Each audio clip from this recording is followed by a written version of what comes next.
As I said before, thanks everyone for joining the CADstrem training today.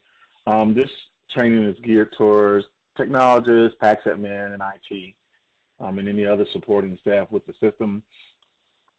I want to let you know as far as your roles, I don't think they have changed much. I think everything should be business as usual for you. I've finished training the radiologists and went over the new features with them. The user interface for them had some additional tools and a few changes. But for yourself, nothing has really changed. I just like to use this as a review session, just so we know what your system needs to process properly and so your workflow is smooth. I want to go over some basic troubleshooting today with you. Going to go over some basic configuration things with you, and then also open up the floor to you to ask any general questions that you may have or address any issues that you may have had in the past. And I actually would like to start with that. Are there any issues that you can think of that you had with your prior system, so we make sure that we don't bring those forward to your new one? Nope. Nope. All right. Wonderful. All right. So let's talk about just a few of the tabs up top that, so it might be important to you. The help one is if you need to reach us for anything. If you're having some issues with things processing, you can always click on your help tab and click contact product support to reach us at 877-274-3045. The information about your server is here.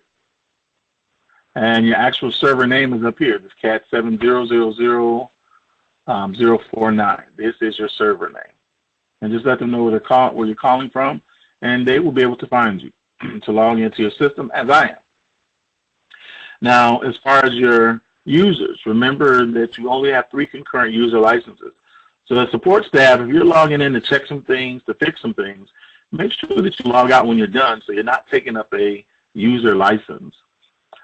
I believe your default is set up for 2 hours. I forgot. Let me double. Actually, it's set up for 8 hours. So if you do not log in, it will keep you logged in for 8 hours. So just be sure if you're logging into the system just to check or fix some things that you log out so you're not holding up a user license. Your user accounts are still the same. You can log in with the credentials as you did before. But with the current system now, with your upgrade, your password will expire now. It did not expire on your prior system, but it will expire now after 6 months. It will give you a warning 2 weeks before that you need to change it. It has to be a strong password. It has to have a capital letter, special character, and a number included in it. But as of right now, what you were using before will work now. On the admin side of that, I see that actually everyone is an admin as a user. Not sure if you want to have that. You want to be careful who you give admin privileges, because an admin has the right to change anything that they want to within the CADstrem user interface. So you want to be, might want to think about everyone being an admin. I want to talk about if a user does lock themselves out. If you, it is possible to lock yourself out now, I'm sorry. After, I think, 4 attempts, it will lock you out if your password is incorrect. You'll have to contact an admin to unlock your account if you lock yourself out. So anyone that's an admin can go in. Once they log in and go to the user accounts tab, they'll see that there's a lock mark checked by the locked area here for anybody that's locked out. For that user, if they're locked out, you can just click on their name, and there'll be a check mark down here that says the account is locked. Just uncheck it. Now, since that user locked themselves out because they probably didn't remember their password, you can go here and change their password. You can give it like just a temporary password for them, provide them with that temporary password, and then when they log in, they can log in and go to this tab right here that says My Account, and then they can go in and change their password to something that they can remember. Any questions on that about the user accounts or the license features? No. Now, if you want to change any of these rights, if you don't want everyone to be an admin, you can click on the user that you want to change their rights, and you see you can either give them process study rights, viewing study rights, or make them an admin. For the radiologist, they only need process study rights. They don't need to be an admin.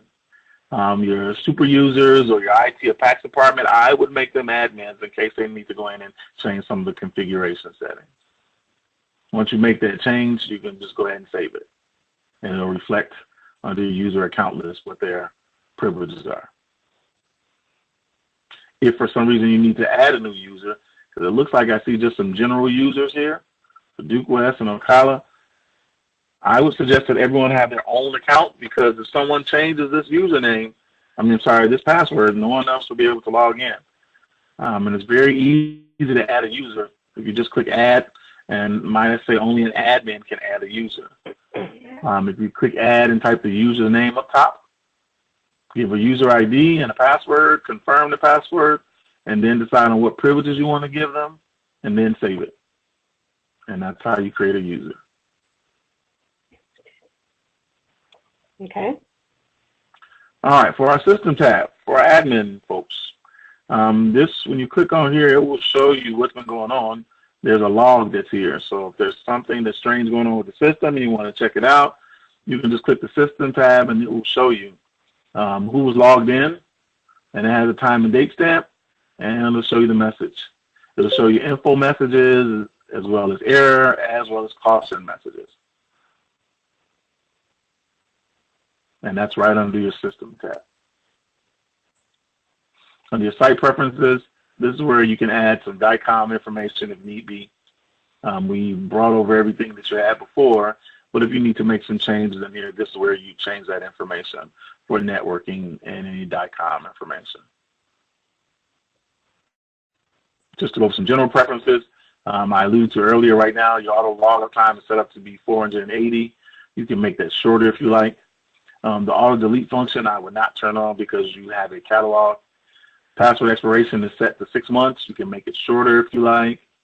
The warning for the password expiring is pushed out to 2 weeks. You see the range you can use there. And for the maximum amount of inactive time that an account can be inactive before it locks itself out is 180 days right now. But you see you can push that out further if need be. And that's all under site preferences and under general. It will list all of those for you. And under your default study preferences, this is the way all your studies are going to be processing, just as they were before. We brought that information over so everything will process and look the same to the radiologist. And so it will process the data that you've been providing to us the way that it has before. You all have transferred all of your catalog studies over, so you can see there's over 1,500 studies that are now on the system. For as a review, there are 2 areas that studies will reside. One is the CADstrem server, which you can see has 290 gigabytes of space left. That is where you send the information over from the scanner to the CADstrem. That's where the radiologists do all their work. Once they're finished with it, they should be marking their cases as reviewed. When they mark them as reviewed, they delete it. It deletes from the server, and it sends it to the catalog, which you can see has 782 gigabytes of space left. It's very important that they mark the cases as reviewed. If they don't, it'll take up all the space here, and you'll run out of space. You won't be able to send any more data, or it won't have any more room to process any more data. As a technologist, I will hope that when you're sending studies over, you're logging in to make sure that the status says ready to read. If it says no matching study preferences like this one does, then we need to do some troubleshooting, which we're going to do in just a moment. When you're looking to make sure things are ready to read, keep an eye on this space. Make sure it's not getting low. Keep an eye on the studies here to make sure you don't have a bunch of old studies here. If you see something with this icon, that means that it's on the server. That means it's taking up space on the server. So if you see something from, like this on February 9th, and it has a gray icon when you hover, it says it's on the server, and you can look in your PACS to verify, or your RIS, whatever, to make sure that there's a report, then you can just mark this as reviewed yourself. And you can do that just by putting a check mark right here. And notice that prompt that just came up that says, would I like to export this study? Basically, it's saying that I'm going to export this to catalog, and I'm going to do any DICOM exports to PACS if they're set up. You just say OK, and then it'll delete it from the server and free up that space and send it to catalog. Just be sure before you mark it as reviewed that the patient was actually reviewed and done. If by chance something is sent to catalog by mistake and the radiologist wasn't done with it, it needs to be retrieved from catalog, because once a study is in catalog, it is view only. They can open it and look at it, but they cannot make any changes to it. I'm going to change this filter from just showing what's on the server. Notice it's only showing us 11 studies, but I'm going to tell it to show me all the studies. And you'll see now there's a few studies that have little yellow folders in front of them. When I hover, you can see it indicates that this study is on the catalog. If you need to retrieve a study from catalog, you would just click on the study that's on catalog, and then there's an arrow pointing into CADstrem. You would just say import from catalog. Once you do that, it'll bring it back over as I've done this one. You see how it's listed, same patient, same date, 2 different icons, because I retrieved this one earlier. Once you retrieve a study, the radiologist can open up this case to make any changes that they need to make, mark it as reviewed. It'll delete it from the server again and send it back to the catalog with the changes that they have made. And that is the only time you need to retrieve a study, is if you need to work with it again, make any changes or additions. Any questions how the catalog works? If the radiologist, if the patient has a prior study and like a year ago and they're coming in now for a follow-up or, you know, just the annual, will it automatically recognize the name and pull it from the catalog so the radiologist can compare it? You do not have to pull a study from the catalog to compare. They can compare the new one on the server to the old one that's on the catalog. So the radiologist has to go find it on the catalog? Nope, they don't have to find it. If they open up a patient that has more than one study, I'll show you. Actually, I think I have one open because I was showing it to them earlier. So they actually have some comparison hanging protocols set up. So when they select it, so this is where they start. This is 4 images from this date. But when they go to one of their comparison pages, it'll automatically load the prior. See, there's the prior right there. So they do not have to pull anything from the catalog. It'll show them the comparison study. Or if they're looking at one of their regular series and they just want to pull in the prior study themselves without going to the hanging protocol page, all they have to do is click the date, and it'll list the prior study. And they can click here, and it'll load the prior study in the window for them. Okay. Great question. All right, so we talked about our catalog, the importance of making sure things are marked as reviewed. Went across our tabs up top. You can search for a patient. You know, there may be time there's a patient coming in and you're not sure if they've had a prior done. You can just type in the patient's ID, or you can type in their session. I don't type the session number. I would type the ID or the name, and it will find that patient for you. If I had to spell Johnson, right? Then it'll find the patient. You verify that, you know, Pamela Johnson is already here from a couple of years ago, so we don't need to send a prior over from PACS. When you were looking for priors, if the patient didn't have a prior on CADstrem, were you pushing it from PACS historically, or were you querying from the CADstrem?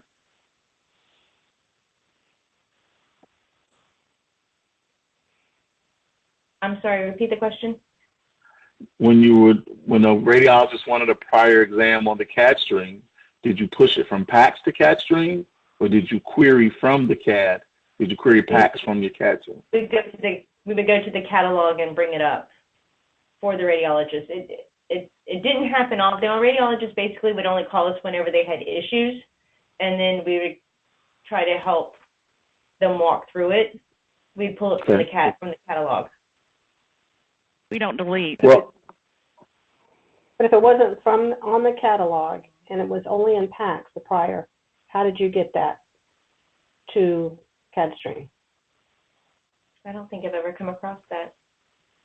We've never deleted anything from CADstrem, Tanya. Oh, well, that's good then.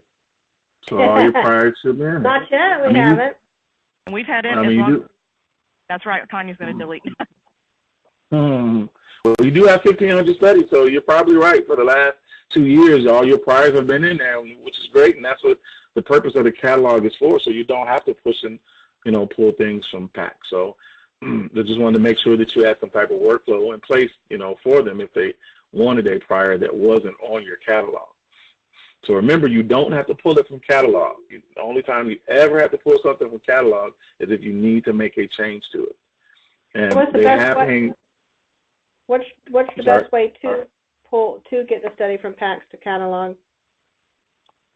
Well, if you were sending something from PACS, it would go to the CADstrem server because it would have to process first. So you can push it from PACS to CAD, and it would process just like it would if you were sending it from the scanner. We do have a query function here, but if you all don't have it set up, it won't let me query anything. We do have that was the problem with those problems I had in testing. Is I queried from PACS. You mean push from PACS, or you queried from the CADstrem? I queried PACS. Okay. Queried and retrieved from PACS. All right. So if you're going to push stuff over from PACS, like I said in my email, I would suggest that you only send the data that was received from the scanner. No post-process data, just all original data, so it can process properly for you.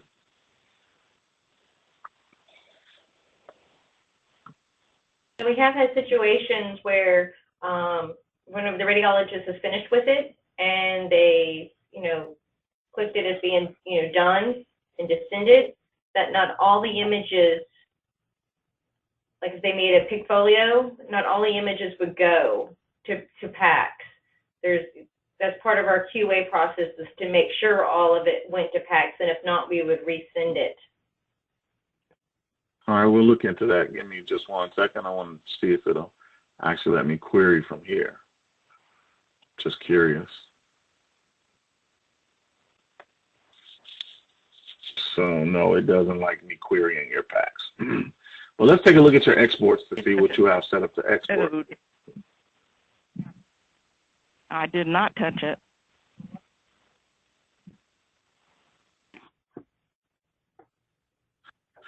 So it looks like the DICOM export to set up is for it to send the angio map for the dynamic and to send the temporal MIP. Those are the only 2 series that are set up to export from the CAD along with the portfolio report. So when you mark it as reviewed, it should send all of that. And if you're telling me that it's not, we definitely want to figure out why it's not sending. Now, it won't send a report if they don't create one.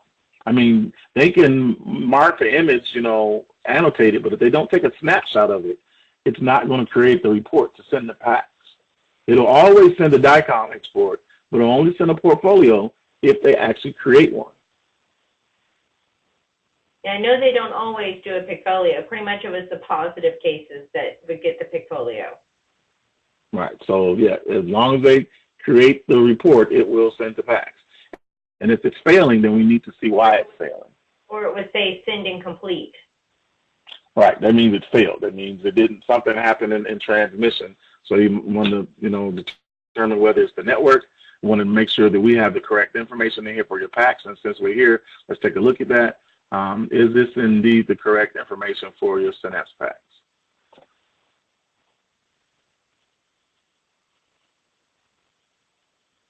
Gina, question? Yeah, that's PACS. So let's just see if we can do it. Usually if we clicked on it and resent it, it would follow through correctly. Like I said, those are all things that we watch for. Well, I guess moving forward, when this happens, we just need to kind of stop and let's take a look to see if we could, contact CADstrem if we can't figure it out as to why it failed to begin with, so we can fix it. Okay.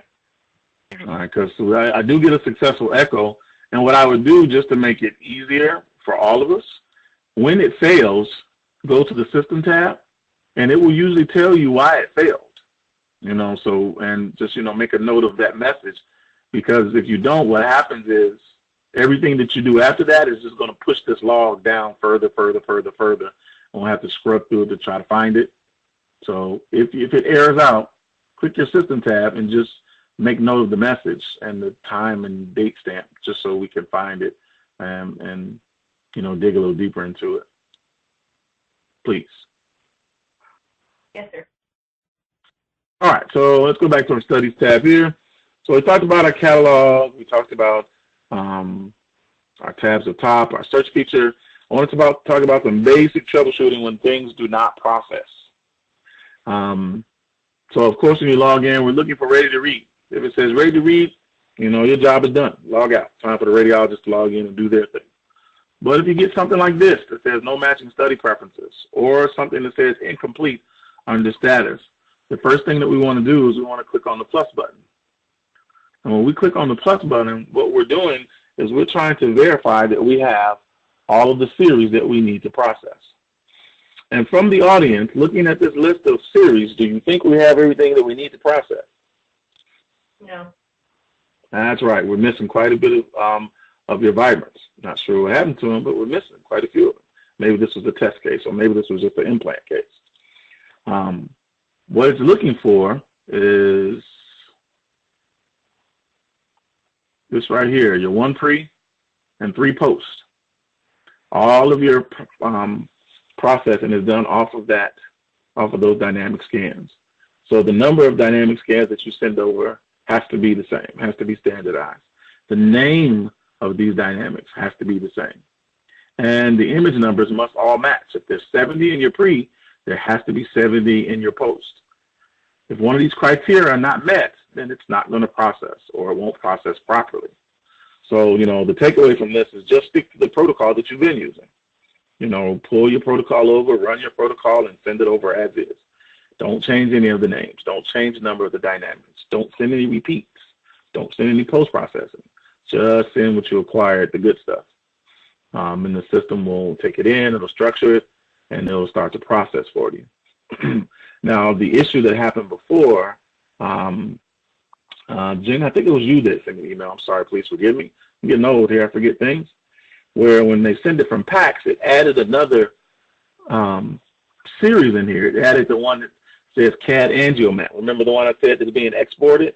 And when it sent that back over, the name of that series is so close to one of these that it thought that it was a dynamic. So it wouldn't process it because it was close, but it was no cigar. So that's why it's important that we just keep the names where we want to. I mean, that was no mistake of yours. It's just that when you send something back from PACS, you cannot send what we already sent you because it thinks it's a dynamic.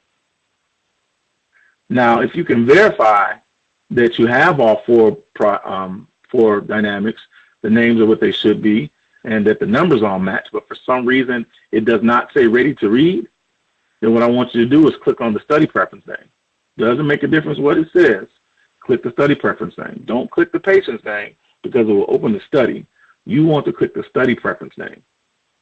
And it's going to open up a little box, and there's a few steps that we can do to help it along. Under the Import tab, I want you to start here, and I want you to go to Restore. You only have 3 choices. There's GE, the biopsy, and it looks like you have 2 biopsies here. So for diagnostics, it's pretty easy because we only have 1 choice. Pick this one. Let's take a look here. We got a little yellow here. 1, 2, 3, 1, 2, 3. So yeah, see, this one's out of order. It's kind of weird. Let's save it correctly because should have took 1, should have took 2, should have took 3. This is what you use now. Is this correct? Just like this? Yes.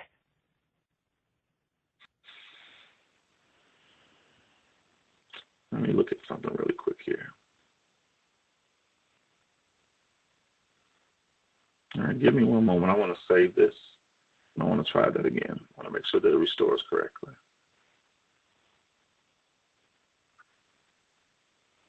So we'll go to our Import tab, we'll restore. All right, so it was saved incorrectly, but we fixed it. So you want to restore your GE Axial Vibrant. You want to go to your Process tab, and you want to do the same thing. You want to go to Restore, and it's either going to be a biopsy or it's going to be your diagnostic one.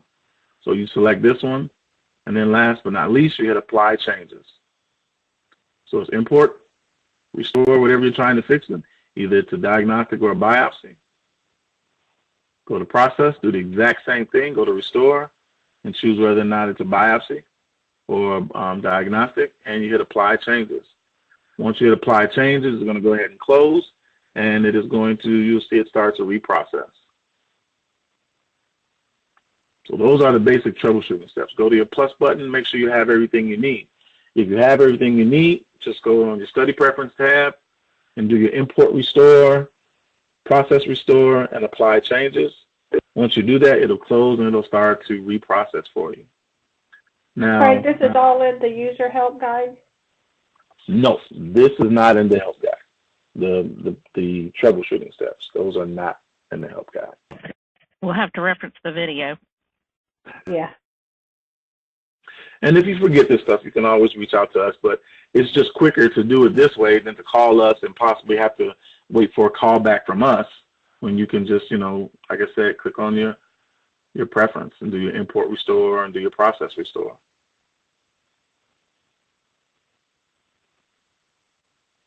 So yeah, see, this is one of the ones where, see how when we try to restore it, it stick this angio map in here, and notice that it doesn't even give you the chance to apply the changes. So for this one, you'd have to go in and actually line it up yourself. You see how your dynamics are all together? All you have to do is start at the top. So this one would be your pre, and then you just follow down. This would be your first post. This would be your second post. Don't let the yellow alarm you. It's only because we have it in 2 spots. It's kind of mad, but once you line them up the way it's supposed to be, notice the yellow disappears. And then you can go to your process tab and you can restore whatever you need to restore. Yes, sir. And then apply the changes. Now there is something that I noticed here. So you see that exclamation point? It says the pure filter was applied but not expected. So I need to know, are you all scanning only some of your studies with the pure filter for breast, or are you using the pure filter for all of them? I don't know. I'd have to look at our protocols to know if the pure filter is on. Because if you are going to be using the pure filter, I need to set a configuration setting for that. If not, you're always going to get this exclamation point letting you know, hey, the pure filter was applied but not expected, so we didn't process it as such. And we want to process it as such if you're going to be using it, because some of the gray tones, look a little different. So we want to make sure that, they process correctly. So it needs to be either on or off. The rest of them that processed, it did not tell me that you used the pure filter, but on this one it did, on these 2 rather. So if you could please check that for me and verify whether or not it is on or it is off. Yeah, because those are most recent ones. Yep. It's kind of weird because it looks like you did 3 of them on the 5th. This one doesn't have a pure filter, but I'm sorry, actually I take that back. This one on the 5th does, and then this one on the 9th does. So maybe the change was made after you scanned that other patient and did this one. Do these all come from the same scanner? Correct, because we only have one location that we do them on. Okay. So yeah, because that's at a different location than where we're at now, Tanya's going to call to see if one of the technologists there can look at the protocol. Okay. And if you are, just let me know. Just contact me either by phone or by email, and I can log back into your system and turn that feature on, letting the system know that you will be using the pure filter. But I can also tell you, a few minutes. Okay, it will do the opposite. If I turn the pure filter feature on and you scan something and send it without the pure filter, the message will say pure filter was not used but was expected. It'll just say the opposite of what this does, and it won't be processed, properly. So we need to make sure that we make a decision and stick with it. If you all change it, you have to let us know so we can go in and make changes also. Jeanette, I don't know why anybody would go in and turn a filter on before a scan like that. Can you think of any reason why they would?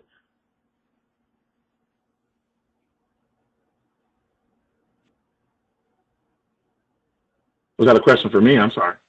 No, it's a question for Jeanette. Oh, I'm okay. sorry. That was for him. No, especially not for the breast. The only reason why I've ever played with the pure filter was for like an extremity, like an ankle or a foot. And right, me too. So I don't know why anybody would actively go turn it on. Well, I will tell you, pure filter is used in breast and many sites. So it's not unusual to use it for breast, but we just need to know if you're going to. But Sure. It's just weird how some of our cases have that and some of them don't. That's just because do you only have one protocol in the scanner? There's not two protocols in the system, is there? There's the question. And somebody's grabbing a secondary protocol when there only should be one. Not for the actual vibrant. There's only one. You might have like mass versus leak protocol or that type of thing, but for an actual vibrant we only have one. That's what I thought. I thought we had only built one. So I guess we'll just have to check into it. Okay. Any questions about the troubleshooting? The two that have the exclamation points, I queried them from PACS. You brought those over from PACS. Mm-hmm. Oh, is that when you exported them over to PACS on that board? Because that was just the other day. That's not a recent scan? No, the study date is 4/9 and 4/5. But it's one I queried from PACS, both of those, Zbart and Burton.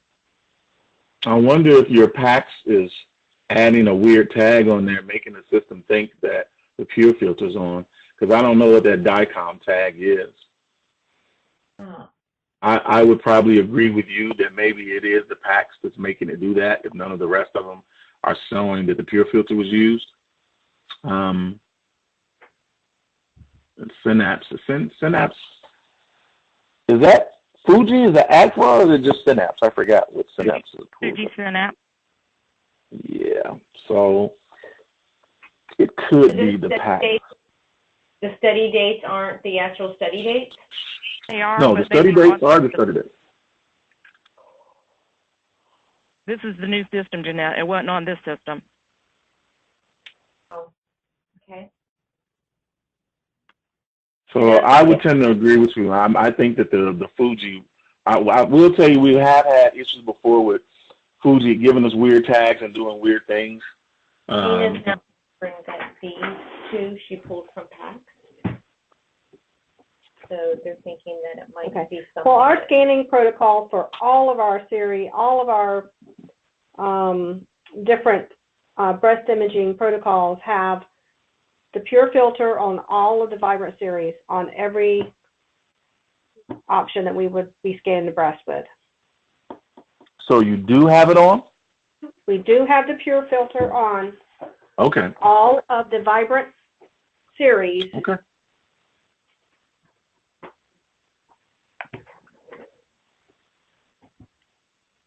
So give me 1 second here. I'm going to make that change, and I'm going to actually turn it on. So tell it to expect it.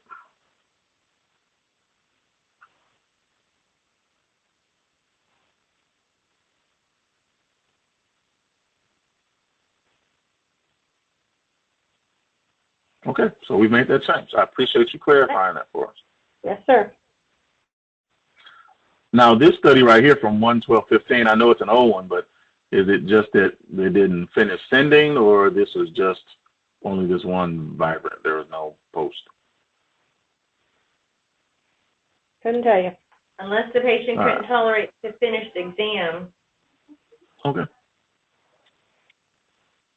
I have a Synapse up. I'm just going to look it up. There would be no reason to send it to CADstrem. So if that was the case, we shouldn't have even sent it to CADstrem. Correct. I mean, it's an old study. I mean, it's super old. I was just curious. I just wanted to make sure we weren't having any networking issues, from the PACS or from the scanner, and it just like lost some images. Just wanted to double check. Don't want to alarm anyone, but I always like to cross my T's and dot my I's. So that's all that I had for you. As far as the biopsy is concerned, that has not changed. The radiologist still marks the target and marks the lesion. I'm sorry, the target and the reference point. I did notice that the reference point was not, the CADstrem marker was not used in your last biopsy. You want to be sure that you're using the CADstrem marker if you're going to use CADstrem for your targeting. Also, I noticed that only the post scan was sent to CADstrem. Make sure you send the pre and the post scan that you obtain when you do your biopsies to CAD, because it's processing off of those images. That old scan, the patient got ill after the injection, so the study was terminated. Okay. Thank you for verifying that for me. Craig, I guess I found out that we do not have the CADstrem marker, so who would I contact to get that? I think Lisa, was Lisa your project manager? Yes. If you contact Lisa, she can help get that ordered for you. Okay. And those are reusable, so don't toss them. Yes.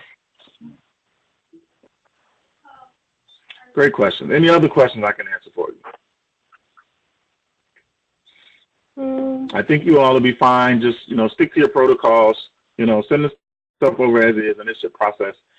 Keep an eye on those exports. If you see them failing again, please let us know so we can look at it to see why it's failing for you. I think the radiologist training went, pretty well. I don't think they should have any issues. Since the radiologists have called on you before for help, is there anything else that you can think of that they've called and asked you for help that I can review, so just in case they ask you, you might have an answer for them?